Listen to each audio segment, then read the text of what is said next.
What if I told you that the biggest obstacle between you and the life you want is invisible?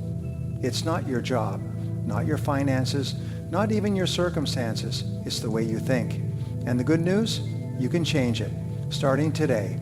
In the next few minutes, you're going to discover how changing your thinking can completely transform your results in life. If you've ever felt stuck, discouraged, or like you're meant for more, this message is for you.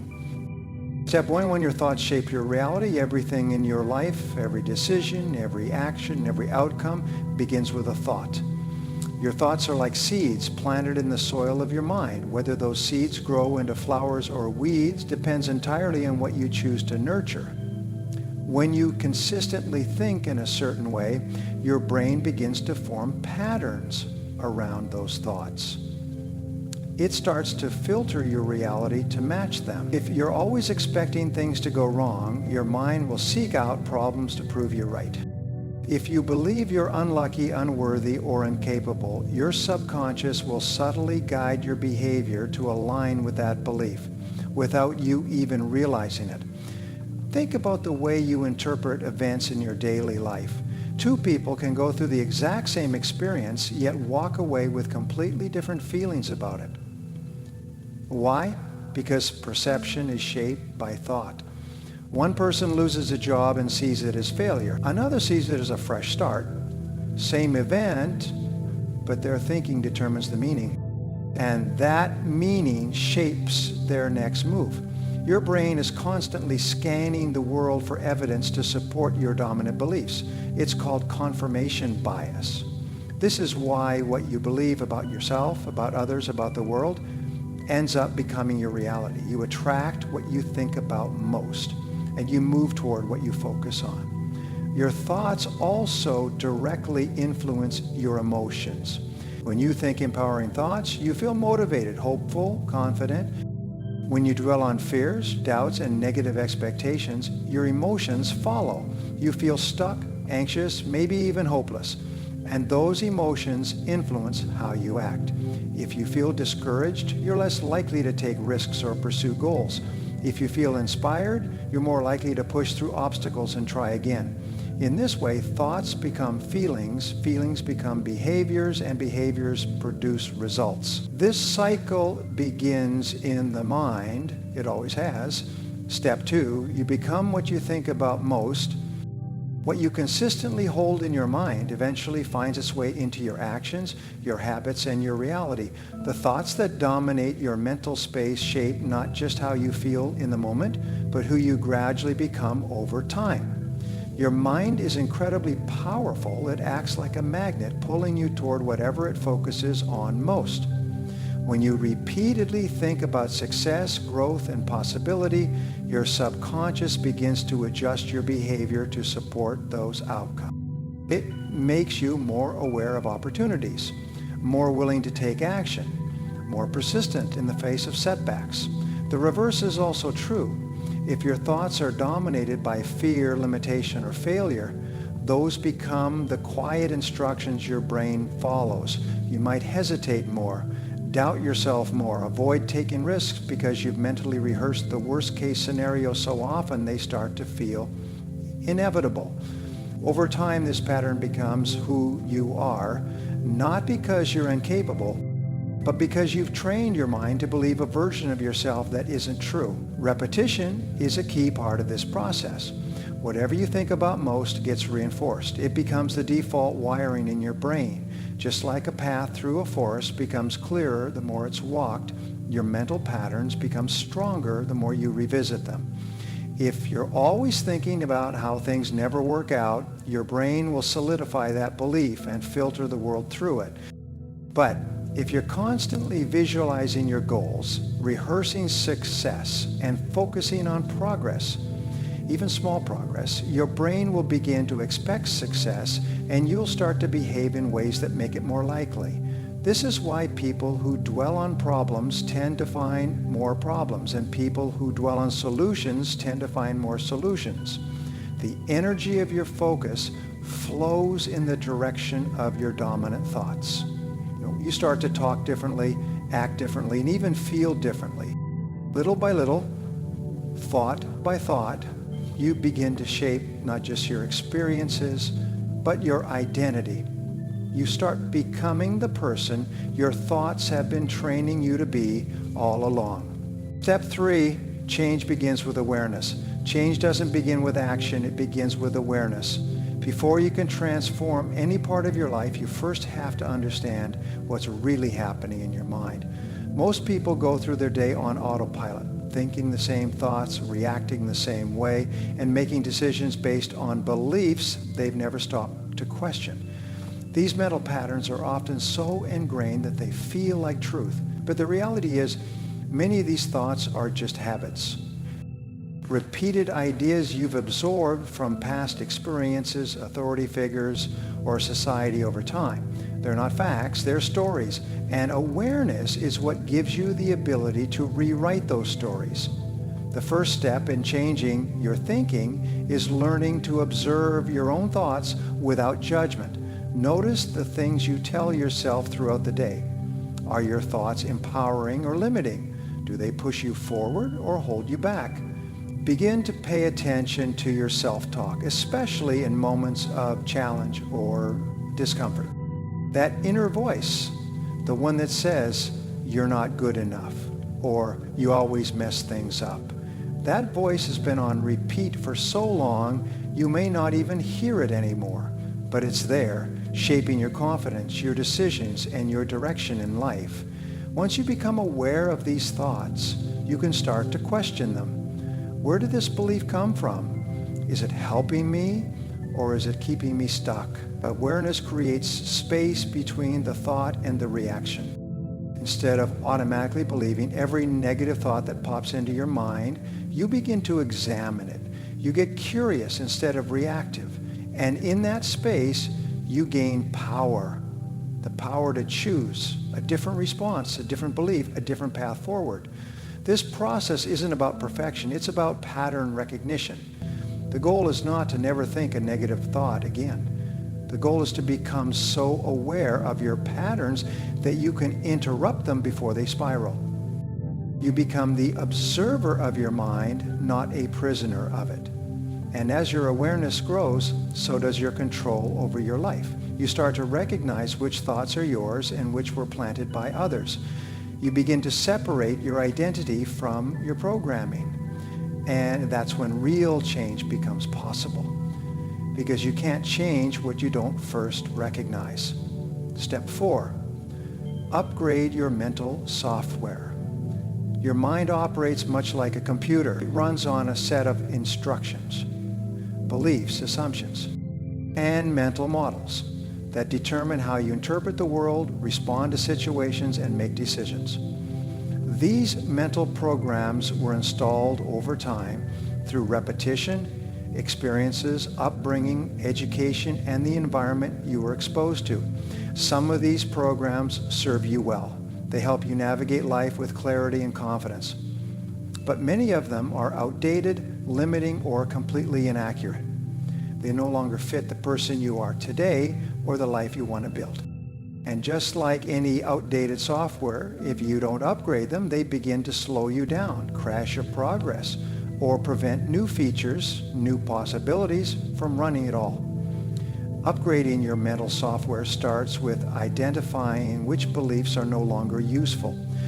For example, maybe you picked up the belief that you're not creative because of something a teacher once said, or that success is only for people who are naturally gifted. These beliefs might have made sense in the context you learned them, but they don't belong in the operating system of someone trying to grow, evolve, and succeed in today's world. You have to intentionally reprogram your thinking the same way you'd uninstall an app that drains your phone's battery and replace it with one that improves performance. This process isn't passive. It requires conscious effort and repetition. When you catch yourself thinking an old limiting thought like, I'm just not good at this, you don't just let it pass. You challenge it. You replace it with something that aligns with the person you're becoming. I'm learning, I'm improving, I can figure this out.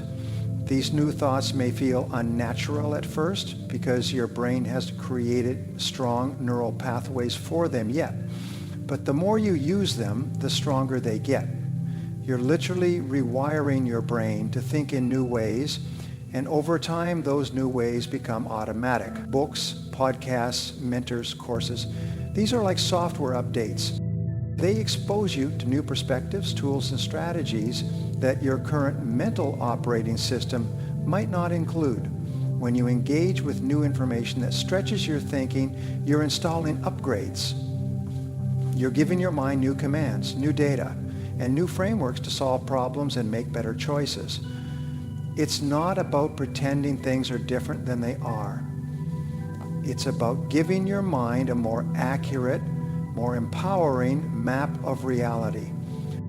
You wouldn't expect your phone to run efficiently on a 10-year-old operating system, yet many people are trying to build their future with beliefs and attitudes formed in childhood or during a time when they didn't know any better. To create new outcomes, you need to run on new thinking. And that starts by taking full responsibility for the code running your life, examining it, updating it, and intentionally choosing what stays and what gets replaced. Step 5, positive thinking is not delusion. It's direction. Positive thinking often gets misunderstood. Some people hear the term and assume it means ignoring reality, pretending everything is fine when it's not, or living in a fantasy world where nothing ever goes wrong. But that's not what positive thinking is. It's not about denial. It's about direction. It's about choosing where to place your focus, especially when things are difficult. Life will challenge you. Obstacles, setbacks, and disappointments are part of the journey. But the mindset you bring to those challenges determines how you respond and ultimately whether you rise or retreat. Positive thinking is a decision to focus on what's possible instead of what's wrong. It's the practice of looking for the lesson instead of the loss. It's recognizing that you may not control everything that happens to you, but you do control how you interpret it and how you move forward. A positive thinker doesn't ignore problems.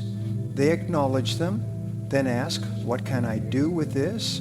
Or how can I grow from this?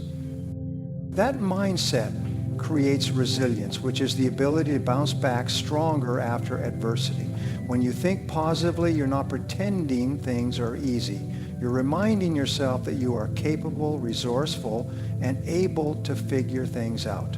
The power of positive thinking also lies in what it does to your brain. When you expect good things to happen, your brain starts scanning the environment for evidence to support that expectation. It notices opportunities, resources, and connections you might have missed otherwise. That's not magic. It's focus. It's your mind working with you instead of against you. On the other hand, negative thinking narrows your field of vision. It makes you anxious, cautious, and stuck in worst-case scenarios. You become so consumed by what could go wrong that you stop seeing what could go right. Positive thinking is also essential for setting and achieving goals. When you approach a goal with a belief that it's possible, you're more likely to take action. You're more persistent. You're more creative in finding solutions. But if your dominant thought is this probably won't work, you'll approach the same goal hesitantly, inconsistently, and half-heartedly. And the results will reflect that. Your mind creates the conditions for your behavior, and your behavior shapes your outcomes. It's a chain reaction that starts with a simple thought. So positive thinking isn't naive or unrealistic. It's a conscious choice to guide your energy, attention, and actions toward progress, no matter what the circumstances are. It doesn't mean you never feel doubt or fear. It means you don't let those emotions decide your direction. Step 6, train your mind daily. Your mind, just like your body, requires consistent training to grow stronger, sharper, and more resilient. You wouldn't expect to build physical strength by going to the gym once a month. And the same principle applies to your mental strength. The thoughts you allow, the beliefs you reinforce, and the patterns you repeat each day, all shape the way your mind functions. Most people don't realize that their thinking habits are like muscles.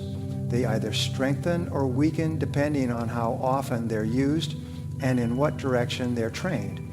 If you don't take control of this process, your mind will default to whatever programming it's been running.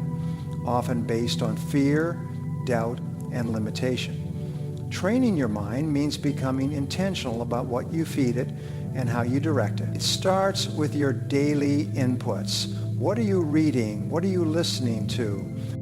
Who are you surrounding yourself with? Are you exposing your mind to ideas that challenge and inspire you? Or are you passively absorbing negativity, fear, and distraction? Just as junk food leads to a weak body, junk thoughts lead to a weak mindset. A strong mind requires a healthy mental diet.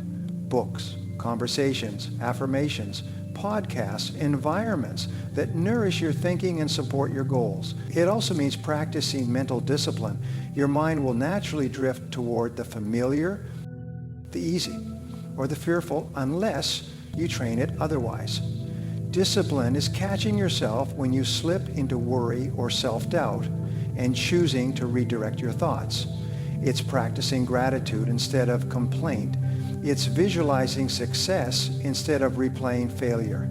These habits don't just happen once, they're built through daily repetition. The more often you do them, the more natural they become until they form the core of how you think and respond to life. Mental training also includes setting goals and reinforcing them constantly.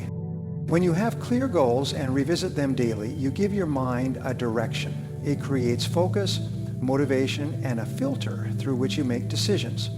Writing your goals down, visualizing them, and breaking them into actionable steps keeps them front of mind and strengthens your internal commitment. Visualization is especially powerful because it activates the same neural pathways as actual experience. When you vividly imagine your desired outcome, you train your brain to expect it, prepare for it, and work toward it with greater confidence. Mind training also involves self-awareness and self-talk. Pay attention to how you speak to yourself, especially in moments of challenge. Is your internal voice encouraging or critical, supportive or self-sabotaging? You wouldn't let a stranger talk to you the way you sometimes talk to yourself, so don't tolerate it from your own mind either. Instead, create a consistent practice of affirmations that reinforce your potential, your value, and your ability to grow. Speak to yourself like someone worth believing in, because you are. Consistency is everything. A few minutes a day repeated with intention will do more for your mindset than hours of effort done sporadically. Whether it's through journaling, reading, meditating, reflecting, or goal setting, the act of showing up for your mind daily builds a kind of mental toughness that no circumstance can easily shake. It's not about becoming perfect. It's about becoming deliberate. Training your mind is how you build the internal strength to face the external world with purpose, clarity, and confidence. Everything begins in the mind. Your thoughts are not random. They are powerful forces that shape your beliefs, direct your actions, and ultimately design your life. The person you become, the success you create, the peace you experience, all of it starts with how you think. And the good news is you are not stuck. You have the ability to change your thinking, to challenge old patterns, to upgrade limiting beliefs, and to train your mind to focus on growth, opportunity, and possibility. This is not a one-time shift. It's a daily practice, a commitment to mastering your mindset the same way you would any other skill. Because once you take full responsibility for your thoughts, you take full control of your future. When you change your thinking, you don't just change how you feel or how you act. You change your entire direction. You unlock potential that's been waiting for permission, and step by step, thought by thought, you begin creating the life you were always meant to live.